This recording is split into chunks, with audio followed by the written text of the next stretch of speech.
네, 주님, 우리의 찬양을 주의 병에 담으소서. 찬송가 204장으로 하나님 앞에 영광을 올려드리겠습니다. 204장입니다.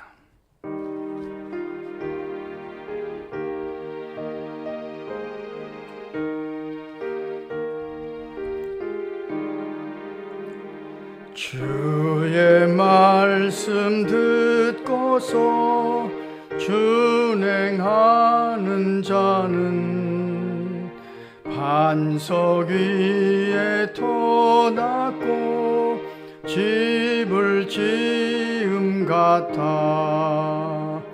비가 오고 물나며 바람 부딪혀도 반석 위에 세운 집 무너지지 않네. 잘 짓고 잘 지세 우리 집 잘 지세. 만세 반석 위에다 우리 집 잘 지세. 주의 말씀 듣고도 행치 않는 자는 모래 위에 터놨고 집을 지음 같아. 비가 오고 물나며 바람 부딪힐 때 모래 위에 세운 집 그게 무너지네. 잘 짓고 잘 지세 우리 집 잘 지세. 만세 반석 위에다 우리 집 잘 지세. 세상 모든 사람들 집을 짓는 자니 반석 위가 아니면 모래 위에 짓네. 우리 구주 오셔서 지은 상을 줄 때 세운 공로 따라서 영영 상벌 주리. 잘 짓고 잘 지세 우리 집 잘 지세. 만세 반석 위에다 우리 집 잘 지세. 아멘. 주님, 우리의 기도를 주의 병에 담으소서. 기도문으로 함께 기도하겠습니다. 하나님, 우리 아버지여, 오늘도 새벽을 깨우면서 믿음의 집을 잘 짓게 하시니 감사합니다. 주님이 보여주신 대로 하루의 첫 시간을 주님께 드리고 찬송과 기도로 이만큼 거룩하게 하루를 열게 하시니 참으로 감사하나이다. 우리 안에 수시로 들어오는 근심과 걱정도 말씀의 검으로 물리쳐 버림으로 여호와 샬롬의 축복을 경험하는 하루가 될 줄 믿습니다. 우리에게 주신 말씀을 듣고 행함으로 반석 위에 지은 집과 같이 우리의 믿음의 집이 주님 다시 오실 때까지 견고할 줄로 믿습니다. 우리가 늘 기억하는 이름들도 말씀을 붙잡고 그 말씀대로 살아감으로 신앙의 집을 튼튼하게 지어가는 하루가 되도록 성령께서 강권하여 주옵소서. 기동의 다음 세대들의 이름을 적어놓고 새벽마다 기도하오니 여기서 기도할 때 거기서 감동하셔서 그동안 들었던 말씀들이 생각나게 하시며 그 말씀이 심령 속에서 운동함으로 그 말씀 앞에 순종하는 삶이 되기를 강청하나이다.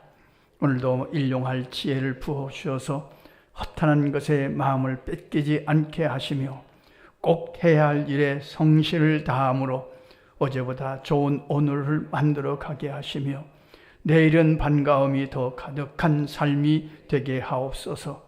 우리 교회가 전도하는 향기나는 편지를 주님의 도구로 통로로 사용해 주셔서 남은 자를 구원하시며 집 나간 탕자들이 회개하고 돌아오는 기쁨을 계속해서 경험하기를 소원하나이다. 향기나는 편지를 전하는 성도들의 수고와 헌신으로 주님의 뜻이 이루어지이다. 이제 우리가 기억하는 선교사님들이 부족한 자들의 기도 때문에 힘을 얻고 선교 현장에 하나님의 나라가 왕성하게 하옵소서. 그리스도의 날에 우리의 자랑이 되기를 간구하나이다. 장애우 시설과 양로원, 보육원에 있는 이웃들에게도 믿음의 역사와 사랑의 수고와 소망의 인내가 풍성한 삶이 되게 하옵소서. 농촌교회 개척교회에 성령의 기름을 부으셔서 신령한 기쁨을 경험하는 현장으로 삼아 주옵소서. 저 북녘 땅에도 복음이 들어가게 하시며 마음껏 찬송부를 땅으로 고쳐주시기를 강청하나이다. 나라의 지도자들에게 판단력을 더하여 주셔서 국민들을 평강으로 이끌기에 부족함이 없게 하옵소서. 하나님을 두려워하며 국민들 앞에 정직하게 하옵소서. 세우신 교회들도 빛과 소금의 역할을 성실하게 감당해 가므로 칭송받는 일들이 더욱 많아지기를 강청하나이다. 하나님을 사랑하는 자, 곧 그의 뜻대로 부르심을 입은 자들에게는 모든 것이 합력하여 선을 이루어 줄 믿습니다. 예수님 거룩하신 이름으로 기도합니다. 아멘. 오늘 주신 하나님의 말씀은 요한복음 14장 13절로 24절 말씀입니다. 함께 읽겠습니다. 너희가 내 이름으로 무엇을 구하든지 내가 행하리니 이는 아버지로 하여금 아들로 말미암아 영광을 받으시게 하려 함이라. 내 이름으로 무엇이든지 내게 구하면 내가 행하리라. 너희가 나를 사랑하면 나의 계명을 지키리라. 내가 아버지께 구하겠으니 그가 또 다른 보혜사를 너에게 주사 영원토록 너희와 함께 있게 하리니 그는 진리의 영이라. 세상은 능히 그를 받지 못하나니 이는 그를 보지도 못하고 알지도 못함이라. 그러나 너희는 그를 아나니 그는 너희와 함께 거하시며 또 너희 속에 계시겠음이라. 내가 너희를 고아와 같이 버려두지 아니하고 너희에게로 오리라. 조금 있으면 세상은 다시 나를 보지 못할 것이로되 너희는 나를 보리니 이는 내가 살아있고 너희도 살아있겠음이라. 그날에 내가 아버지 안에 너희가 내 안에 내가 너희 안에 있는 것을 너희가 알리라. 나의 계명을 지키는 자라야 나를 사랑하는 자니 나를 사랑하는 자는 내 아버지께 사랑을 받을 것이요 나도 그를 사랑하여 그에게 나를 나타내리라. 가룟신 아닌 유다가 이르되 주여 어찌하여 자기를 우리에게는 나타내시고 세상에는 아니하려 하시나이까. 예수께서 대답하여 이르시되 사람이 나를 사랑하면 내 말을 지키리니 내 아버지께서 그를 사랑하실 것이요 우리가 그에게 가서 거처를 그와 함께 하리라. 나를 사랑하지 아니하는 자는 내 말을 지키지 아니하나니 너희가 듣는 말은 내 말이 아니요 나를 보내신 아버지의 말씀이니라. 아멘. 우리가 너무나 잘 아는 것처럼 요한복음 14장, 15장, 16장은 정말 생명 같은 아주 진리의 말씀으로 가득 차 있는 그런 말씀입니다. 오늘 말씀도 아주 신앙의 핵심을 설명해 주시는 주님의 말씀입니다. 우선 너희가 주님이 말씀하십니다. 너희가 내 이름으로 무엇을 구하든지 내가 행하리니. 그래서 우리가 기도하고 마무리를 예수님의 이름으로 기도합니다. 그렇게 기도하는 거죠. 우리는 우리의 의로 아버지 하나님 앞에 기도하는 자들이 아닙니다. 예수님의 의로 나아갑니다. 예수님의 공로를 의지하여 예수님의 이름으로 기도합니다. 그러니까 우리가 기도할 때 머뭇거릴 필요가 없습니다. 내 자격으로 기도하는 것이 아닙니다. 내 의로 기도하는 것이 아닙니다. 예수님의 의로 기도합니다. 그러니까 무엇이든지 기도할 수 있습니다. 이것이 우리의 믿음의 배짱입니다. 어느 때는 그렇지 않아요. 어느 때는 내 자신을 보면 기도할 자격이 없는 것 같아요. 아무래도 기도할 힘이 나지 않아요. 그렇지 않아요. 내가 나를 보니까 형편없어요. 어떻게 하나님 앞에 기도할 수가 있을까요? 이런 모습으로 기도할 수가 없어요. 그러나 기도할 수 있어요. 왜요? 내 의로 하는 것이 아니에요. 내 이름으로 기도하는 것이 아니에요. 내 자격으로 기도하는 것이 아니에요. 예수님의 이름으로 기도하는 것이에요. 예수님의 십자가를 붙들고 기도하니까 어떤 경우에도 어떤 기도도 믿음의 배짱으로 할 수 있다는 것을 오늘 말씀이 우리에게 설명해 주시는 거죠. 너희가 내 이름으로 무엇을 구하든지 내가 시행하리라. 두 번째 주시는 말씀은 하나님을 사랑한다는 것은 하나님의 말씀, 계명을 사랑하는 것이리라. 너희가 나를 사랑하면 나의 계명을 지키리라. 그렇게 말씀하십니다. 그러니까 성도 여러분, 그렇지 않아요?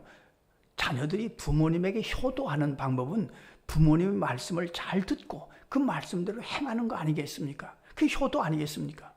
우리가 하나님 앞에 효도하는 것도 마찬가지입니다. 주님의 말씀을 사랑하는 것이죠. 이것이 나를 향하신 말씀이구나. 우리가 새벽에 기도하는 것도 왜 기도하겠습니까? 주님이 그렇게 하셨으니까. 주님이 하신 대로 따라서 하는 거죠. 우리가 할 수 있는 최고의 사랑입니다. 아버지 하나님을 사랑하는 최고의 사랑입니다. 그러므로 예수를 믿고 살아간다는 것은 말씀을 붙잡고 말씀대로 살아가는 것을 의미하는 거죠. 지난 주일 오후에 최용덕 간사님이 오셔서 간증을 하셨습니다. 간증을 들으신 분들은 느끼셨을 것입니다만 최용덕 간사님의 간증을 이렇게 들으면서 제가 깨닫습니다. 그 안에 부족함이 굉장히 많습니다. 성격적으로 아주 약점이 굉장히 많습니다. 누구하고 한번 이렇게 틀어지면 그를 화해시키는데 굉장히 어려움을 갖습니다. 저는 가깝게 오랫동안 사귀었기 때문에 그걸 잘 압니다만 이것을 어떻게 처리하느냐? 우리가 그날 그분으로부터 간증을 들은 것처럼 문제가 생기면 말씀으로 갑니다. 말씀을 찾습니다. 말씀이 뭐라고 하는가? 말씀이 용서하라. 그러니까 나는 용서할 수 없어요. 하기 싫지 않아요. 하고 싶지 않아요. 그러나 말씀이 하라고 하시니까 순종합니다. 그의 신앙이 전부예요. 제가 가만히 들어보니까 무슨 문제가 생기면 말씀으로 가요. 근데 말씀이 말씀하시는 그 말씀대로 하기가 너무 어려워요. 그러나 그 말씀 앞에 순종해요. 그 말씀대로 이루어가려고 애를 써요. 그것이 신앙생활입니다. 그것이 우리가 하나님을 사랑하는 방법이라고 오늘 주님은 말씀하시는 거죠. 말씀을 읽는 것이 하나님의 마음을 읽는 것이고 말씀을 사랑하는 것이 하나님을 사랑하는 것입니다. 이걸 우리 자녀들에게 가르쳐야 됩니다. 하나님을 어떻게 사랑할래? 안 보이는데 말씀을 사랑하는 것이 하나님을 사랑하는 것이다. 그래서 우리가 우리 자녀들에게 줄기차게 가르칠 것입니다. 세 번째 주시는 말씀은 예수님께서 또 다른 보혜사를 보내실 것이다. 이 보혜사라는 말은 우리의 연약함을 돕기 위해 우리 곁에 와 계신 하나님을 보혜사라고 설명합니다. 예수님은 육신을 입고 우리를 죄에서 구원하시려고 이 땅에 오신 보혜사였고 예수님이 부활하시고 승천하신 다음에는 또 다른 보혜사 성령님을 우리에게 보내실 것이다. 성령님이 누구냐? 우리 곁에 오셔서 우리의 부족함을 채우기 위해서 우리를 돕기 위해서 우리 곁에 와 계신 하나님. 그러니까 오늘도 우리가 기도할 마음을 가졌습니다. 이걸 인정하셔야 되는데 성령께서 그 마음을 주셨구나. 이걸 인정하셔야 됩니다. 그 성령께서 우리를 고아와 같이 버려두지 아니하겠다. 자, 육신을 입고 오셨던 예수님은 이스라엘이라는 공간 속에 육신을 입고 오셨기 때문에 그 공간 속에서만 활동을 하셨습니다. 그러나 성령님은 영으로 오셨습니다. 진리의 영으로 오셨습니다. 그러니까 시간과 공간을 초월해서 역사하십니다. 우리가 새벽에 기도할 때 주님 여기서 기도할 때 거기서 역사해 주십시오 하고 기도할 수 있는 근거가 여기에 있는 거죠. 성령은 공간과 시간을 초월합니다. 여기서 기도할 때 거기서 역사하실 수 있는 것이 성령의 역사이고 그걸 믿는 것이 그리스도의 영이죠. 여기 진리의 영이라고 말씀하셨는데 성령은 반드시 말씀과 함께 역사하십니다. 그냥 역사하지 않습니다.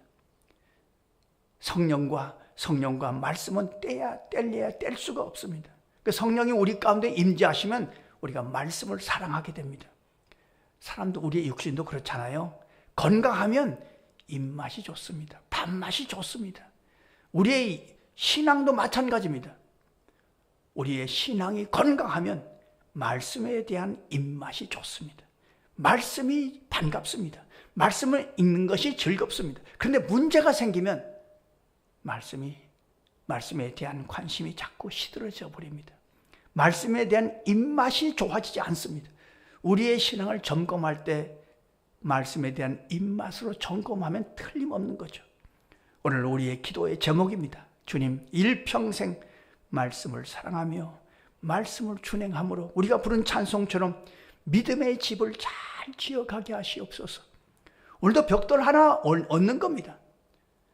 우리의 믿음의 집을 잘 지어가도록 말씀에 대한 입맛이 늘 좋게 하셔서 건강하고 행복한 믿음의 사람들이 되게 하시옵소서. 성령께서 오늘도 깨닫게 하시고 인도해 주십시오. 기도하고 승리하시는 저와 여러분의 삶이 되시기를 간절히 소원합니다. 기도하겠습니다.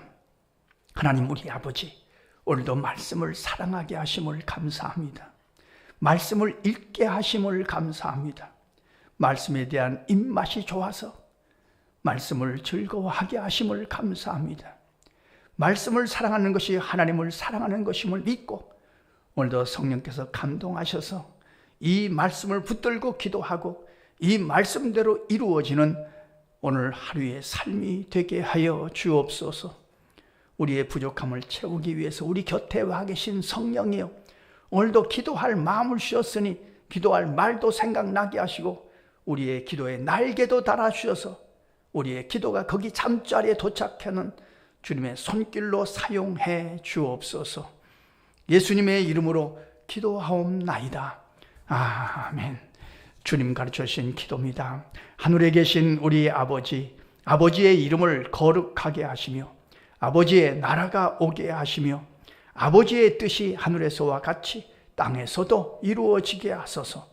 오늘 우리에게 일용할 양식을 주시고 우리가 우리에게 잘못한 사람을 용서하여 준 것 같이 우리 죄를 용서하여 주시고 우리를 시험에 빠지지 않게 하시고 악에서 구하소서. 나라와 권능과 영광이 영원히 아버지의 것입니다. 아멘. 자유롭게 기도하시겠습니다.